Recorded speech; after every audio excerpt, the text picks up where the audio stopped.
আমরা জানাতে চলেছি আপনাদেরকে মাল্টিপ্লেক্সগুলোতে এবার কোন ছবি কত আয় করল। তার আগে দেখে আসি ছবিগুলোর ট্রেলার।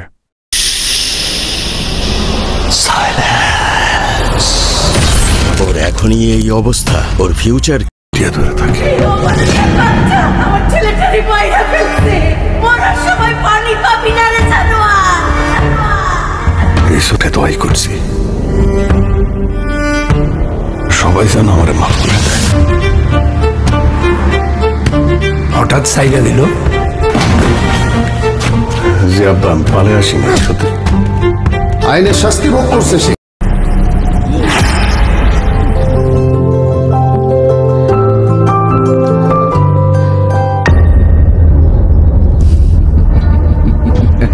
আপনি পারমিশন দিলে এই কেসের দায়িত্বটা আমি ইন্সপেক্টর মইনুলকে দিতে চাই। মইনুল সাহেব, কি স্যার, রাতে ঘুম হয়েছে তো ঠিক মতো?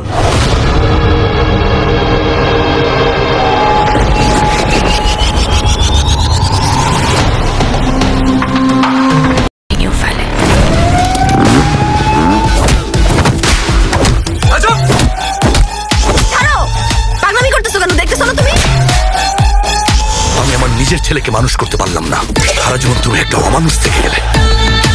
একটা মানুষের জীবন এভাবে নষ্ট হয়ে গেল।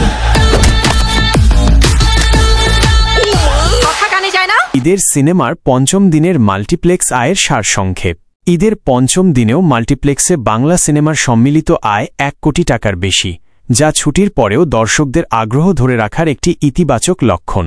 বরবাদ সিনেমাটি টানা ভালো পারফর্ম করে 50 লক্ষাধিক টাকা আয় করেছে এবং ইতিমধ্যেই অতীতের সফল সিনেমাগুলোর মাল্টিপ্লেক্স আয়ের রেকর্ড ছাড়িয়ে যাচ্ছে।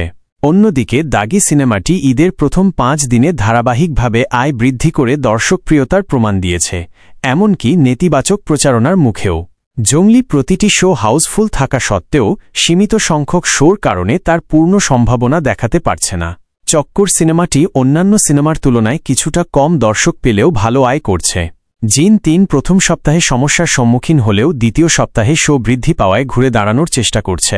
স্টার সিনেপ্লেক্সে ইংরেজি সিনেমার আধিপত্যের কারণে কিছু বাংলা সিনেমার শো কমিয়ে দেওয়া হয়েছে, তবে বাংলা সিনেমাগুলোর দর্শকপূর্ণতা এখনও বেশ সন্তোষজনক। এখন দেখার বিষয় কর্মদিবসগুলোতে এই সিনেমাগুলো কেমন পারফর্ম করে, যা তাদের দীর্ঘমেয়াদী সাফল্যের জন্য গুরুত্বপূর্ণ হবে।